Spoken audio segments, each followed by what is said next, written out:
o ex-presidente Lula mente, ele está sendo mentiroso. Porque, primeiro, ele não foi absolvido e nem inocentado. Isso é muito claro. Eu proferi uma sentença contra ele, como juiz, aplicando a lei, e o condenei por corrupção e lavagem.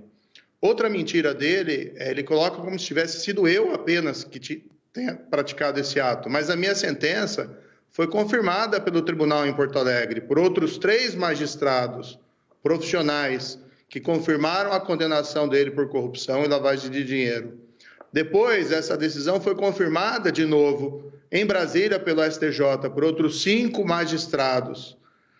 Ele ainda foi condenado no processo do sítio de Atibaia, em relação ao qual até hoje não deu uma explicação por que as empreiteiras Odebrecht e OS fizeram obras e reformas milionárias no sítio que ele utilizava como se fosse proprietário. Ele foi condenado nesse processo por uma outra pessoa, por uma juíza corajosa de Curitiba. E essa decisão também foi confirmada no tribunal em Porto Alegre.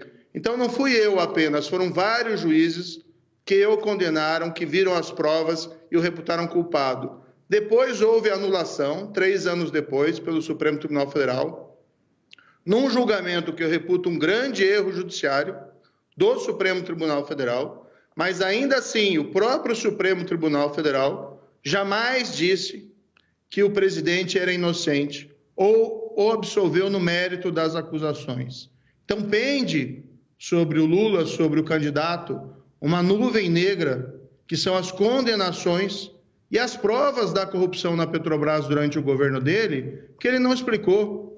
Porque não é um caso de corrupção isolado no tempo e do espaço.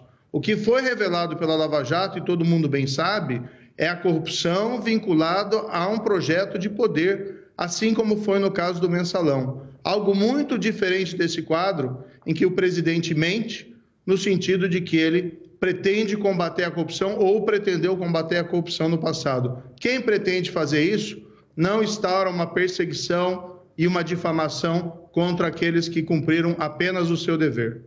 Uai, seu app de vídeos curtos.